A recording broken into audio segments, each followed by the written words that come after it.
If you've been on this channel for more than a few weeks, you know that I had pneumonia. And you might have heard me say again a couple of times because I had it once before. And with that one, I nearly died. And why am I talking in this voice? Okay, so basically I was 14 years old and it was actually in the same period of time as it was now, like at the end of the summer vacation. So I was going to 9th grade and I was really looking forward to it, I think. I don't know what I was thinking anymore. But anyway, I got sick and once again we thought it was a flu. But I didn't get any better for just a week. And, well, we went to the doctor. The doctor said, yes, you have pneumonia. And he gave us a prescription for medicine. But what we didn't know just yet is that there are two types of bacteria that cause pneumonia. We've got the typical bacteria, which is basically the one that causes all the pneumonia, and the atypical one, which is basically a more rare version. It's not per se more difficult or worse, but it is just one that you don't really expect to appear because it is too rare. So they automatically give you the medicine for the typical bacteria. So I got that one and I took it every day, but I didn't get any better. So I remember at about 10:30 in the morning, because I have a good memory. So anyway, I was lying in my bed, and the doctor suddenly came into my room. Not like Doctor Who person doctor, but you know, the actual medicine doctor. So he was in my room and he was like, yeah, I heard you weren't doing any better and you can't walk because you haven't eaten. I didn't eat anything for 2 whole weeks. Yeah, that is actually possible, but basically my waist was like this. I looked anorexic and I couldn't walk, and yeah, it was terrible. But anyway, he was in my room and he was like listening and he's like, yeah, okay, you have the atypical bacteria as well as the typical one at the same time. So that's why the medicines don't work. I have to take you to the hospital. So, because we don't have a car, today I had my first driving lesson, by the way. It was really cool. But he drove us to the hospital. And I actually had to go into a wheelchair because I couldn't walk anymore after not eating for 2 whole weeks. The story will get funnier because right now it's really serious, but it'll get pretty hilarious. Well, I thought it was pretty hilarious. I got into the hospital and I was put at a children's part. Because I was 14, I was considered a child because I was a child.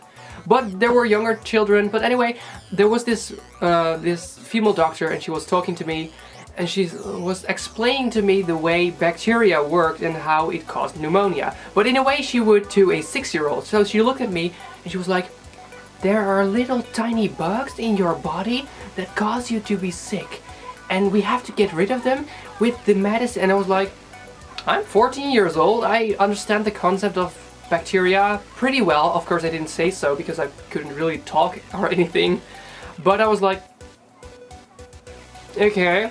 So anyway, I was put into that room and there was this bed and I lay onto it and they were like, yeah, okay, we're gonna have to monitor your blood. So I got this thing around my finger and this little machine thing that would calculate the amount of oxygen in my blood and my heart rate. So yeah, I was like, okay, that is, I was really sad that I actually had to go to the hospital because that sucks. But I also got these tubes around my head and into my nose that actually gave me extra oxygen because there wasn't enough oxygen to go around in my lungs because pneumonia actually covered a whole big part of my lungs that basically didn't allow me to breathe to my fullest. So I was laying there and there was nothing to do because there was a screen above my head, but they were all broken. Every single one of the beds had one of those screens, computer screens, that were broken. So there was absolutely nothing to do but sleep. Then I was being force-fed. Basically, I had to eat beans suddenly, and I was like, after 2 weeks of not eating, I really don't want to eat any beans. But they were like, you're gonna eat the beans. Okay. And they gave me my new medicines. I'm actually really good at swallowing pills, because, well, I've had to do that for, like, my whole life. Painkillers, because I got migraines a lot when I was little. Extra vitamins because I don't go outside or eat fruit really often. So yeah, I can swallow like 5 pills at the same time. So I was like, I'm used to pills, there's no really a particular flavor to a pill, because it's simply a pill. So I got this pill, I was like, okay. And it was the grossest, most disgusting thing I have ever tasted in my life. It is better now because I got the same medicine again, you know, 2 weeks ago. So the flavor is gone, but it was disgusting. I was like, oh my god, no!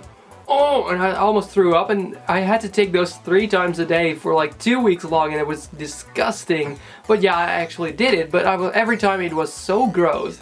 Now for another funny thing. Well, basically, I had to sleep there 2 nights. And the first night I was, of course, still monitored on that machine that calculated my heart rate and the oxygen level of my blood. When one of the two would go too low, which would basically most of the time be the oxygen level, it would do an alarm like this.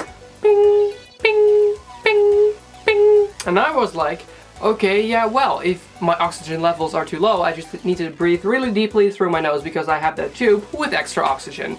And that would fix it. So I went to sleep, and at night I was sleeping. Bing, bing. I was awake. I was, oh, whoa, what's this? Okay, oh, it's that thing. Okay, it's gone. Okay, back to sleep.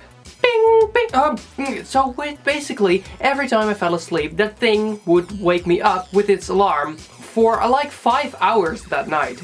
It was incredibly annoying. So at one time there was this nurse, and I was like, nurse, yes, this thing keeps beeping all the time. And she looked at it and was like, it says your heart rate is too low. Oh, I know it. It's not set to the night setting yet, so it doesn't understand that you actually have a heart rate you get when you sleep. So it thinks your heart rate is too weak to be awake. Oh, I'm sorry. Click. There, it's good now. And I was like, thanks. Because it was terrible sleeping there already, and then that also happened. So I was like, why? Why would you have to do that? So, okay, yeah, it was okay then. But the thing is, when I went to sleep, I was like on the edge of dying because I had a fever of 41 degrees Celsius. And at 42 degrees Celsius, one passes away. So my mother was really worried, but I said, you have to go home. You can't do anything for me if you stay here. So she went home. Next morning I was force-fed breakfast, so I had to sit up, and when my mother came to me in the morning, she looked through the window, but didn't see me because I was sitting up and there were like pillars. So she ran into the room, and she was like really worried because she didn't see me in the bed. She thought that I had passed away during the night.